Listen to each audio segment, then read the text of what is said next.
The Prime Minister is in Ottawa, and we know that he's having trouble with his own caucus on this issue. And now he's ducking the only question that Canadians have. Was yesterday the start of a real pipeline, or just the latest episode in Announce Now and Deliver Never? Yeah. Speaker, I'd invite that member to get a ticket to Calgary tomorrow as well, and they could see why the Premier of Alberta thinks that things have never been so good in Canada. You know, every time Canadians think this government has finally hit rock bottom, they pull out a shovel, dig a little deeper, and call it progress. And today's example. The latest pipeline circus, a spectacle so perfectly political, so hollow, so absolutely choreographed that you can practically hear the stage directions. Because once again, Canadians are finding out that this Prime Minister is all sizzle and no steak. And honestly, even the sizzle is starting to burn out. Yesterday's big pipeline announcement. Turns out it wasn't an announcement, it was a photo op in slow motion. A meeting about a plan, about a framework, about maybe, possibly, potentially, one day, putting shovels in the ground. Canada waited a decade for a pipeline, and the Prime Minister delivered a PowerPoint slide. And here's the kicker, while he's busy signing papers that do nothing, he's quietly handing veto power to the NDP Premier of British Columbia. Before moving forward, do subscribe for Parliament updates. Yes, the same BC government that has fought pipelines harder than they've fought housing shortages. The same BC NDP that practically wakes up in the morning, stretches, makes a coffee, and mutters, no pipelines today either. And now, somehow, they get to decide the fate of a national project. But here's what the government didn't want Canadians to notice. Section 92 of the Constitution already gives the federal government the authority to build interprovincial pipelines. They don't need BC's permission. They don't need political cover. They don't need a committee meeting or a ceremonial signature. They have the power, they just don't have the courage. And that is exactly what the opposition roasted them for in Parliament. Because if this Prime Minister truly wanted a pipeline, he wouldn't be handing out vetoes like party favors. He wouldn't be hiding behind provincial premiers. He wouldn't be recycling the same, working together, talking points every time a reporter asks why nothing is actually happening. But the moment someone asks a real question, is this pipeline actually real? The entire Liberal front bench turns into a dodgeball team. Suddenly it's all deflection, distraction, and lectures about cooperation. The Minister of Natural Resources got up and insisted the federal government does have jurisdiction. Then in the same breath, he said proponents must work with affected jurisdictions, Political Code 4, if BC says no, we're too scared to say yes. Then it gets better. The government bragged about the Premier of Alberta being happy with the process. So confident, in fact, that multiple ministers invited MPs to buy a ticket to Calgary to see this great federal-provincial cooperation in action. But Canadians don't need to buy plane tickets to see what's happening. The truth is right in front of them. A Prime Minister who has spent 10 years announcing pipelines but never building them. A government paralyzed by its own political alliances. And a federal cabinet that hides behind provinces, hides behind committees, hides behind consultations, anything to avoid making a real decision. And when the opposition pressed harder, pointing out the tanker ban, the industrial carbon tax, the constant regulatory chokeholds, the government responded with insults. Old talking points. Deflection so obvious you could write it into a sitcom. At one point the House leader even brought up Doug Ford, a completely unrelated premier, because they were out of arguments and needed a distraction. The only person blocking the pipeline today is this Prime Minister.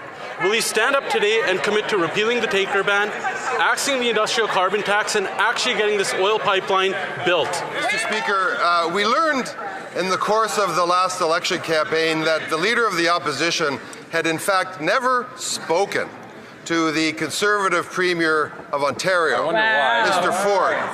Now, I know the Leader of the Opposition to be someone who will look back, maybe look back too often, but he looks very backwards.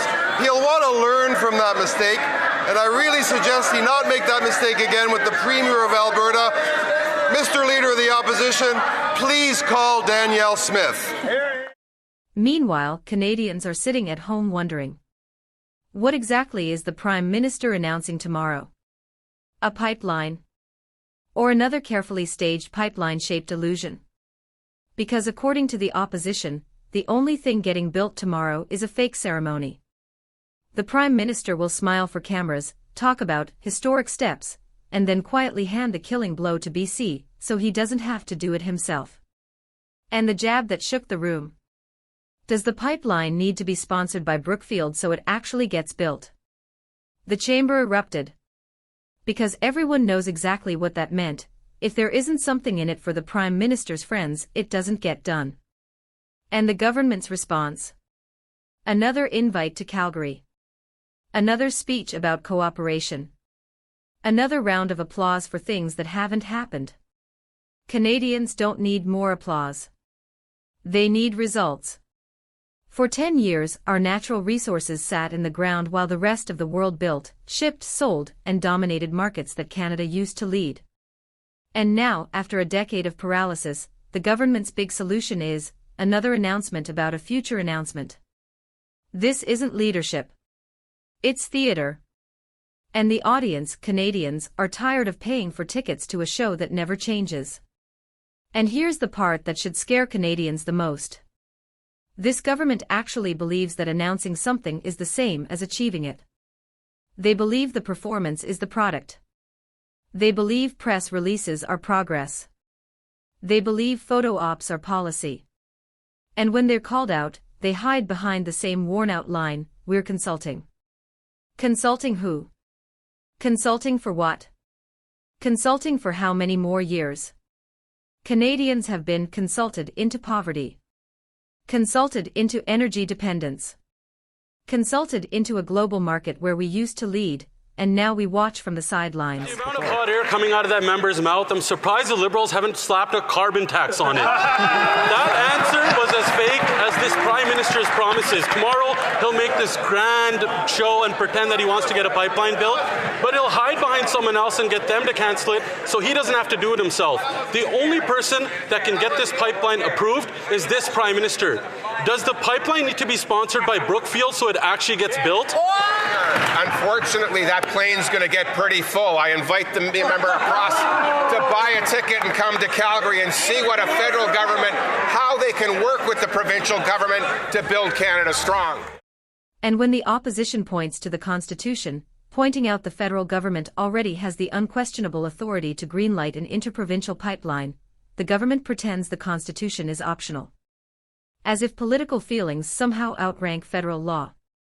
Then they insist the BC NDP must approve the project. Why? Because they need someone else to take the blame. This is the Trudeau doctrine. If something goes wrong, make sure someone else is holding the scissors. And that's why this entire pipeline saga feels like déjà vu. A decade of recycled promises.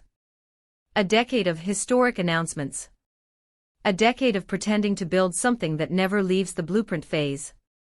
And tomorrow will be no different. The cameras will be there.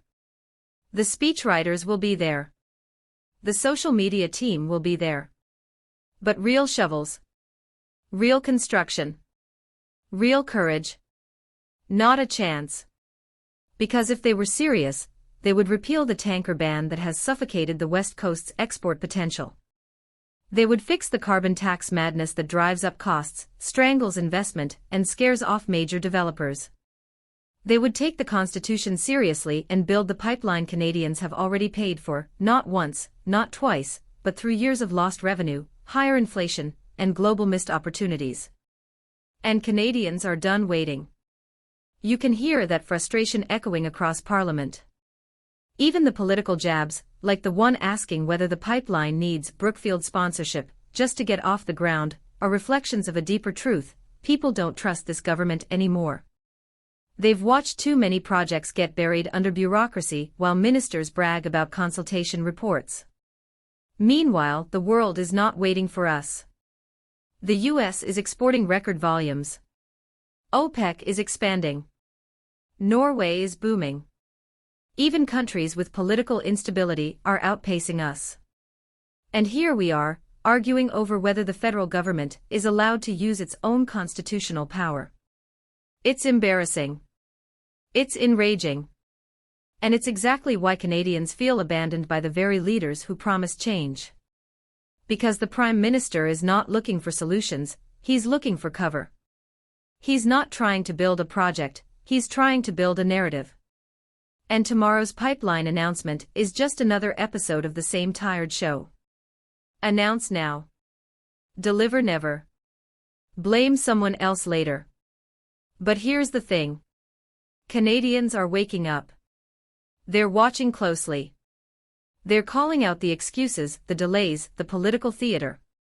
And the more the government pretends everything is fine, the more the frustration grows in Alberta, in Saskatchewan, in Ontario, even in BC, where people are tired of being used as political shields. This isn't just a debate about a pipeline anymore. It's a debate about leadership, or the complete void of it. A debate about whether a country with one of the world's richest resource bases can even build anything meaningful under this government. And right now, the answer is obvious. Canada isn't running out of talent. It isn't running out of opportunity. It isn't running out of resources. It's running out of leadership.